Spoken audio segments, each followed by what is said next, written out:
Hey Standardbred lovers, Nick here. I am so excited to announce tonight that we are going to be launching a brand new product here at Raising the Standards through our online store. It was inspired by this random discovery I had a few months ago when I was changing my offices and my rooms around in my house, and I had a lot of old memorabilia and folders and office things being shifted. And I found this beautiful book, which I have since boxed up for safekeeping, so I can't show you, unfortunately, that had, it was like, I guess a children's sort of my writing book, it was called. It was a diary, and in that diary, it had little input sections where I could write about, you know, my name and how old I was and when I started riding and what my horses' names were, and fill out a little bit of information about that sort of stuff. And it was wonderful to look back on. It mentioned my first pony and then my first ever standardbred, Missy. And so I got to really get my headspace right back at the very beginning and have a look at just how far I've come as a horse person, and remember the little intricate details of each of my horses, which, you know, you just naturally forget over time. So it was really wonderful. And it got me thinking about how, particularly with us standardbred people, you know, there's a lot of work to be done in the early stages.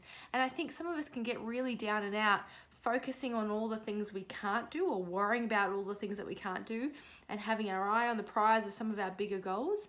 And maybe we lose sight of all of the things that we're actually learning along the way and the progress we're making and the relationship we're building with our horse.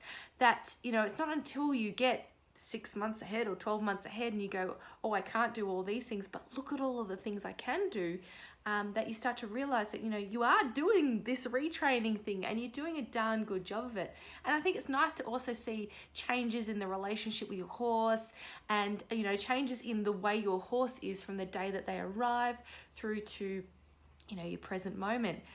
And so we are going to release a rider journal, a Standardbred Journey diary through our Raising the Standards online store. And it's going to be customized to each person who purchases one. We're going to include our horse's racing history and information, and then a bunch of, you know, details about them and what our goals are, and there'll be lots of pages on those early stage sort of details. Places for your notes after lessons, healthcare section, competition result, to look back on in your standardbred journey and to document along the ride, I suppose. All right, thanks very much. Pretty excited. I will keep you up to date when these are available to purchase. Okay, bye.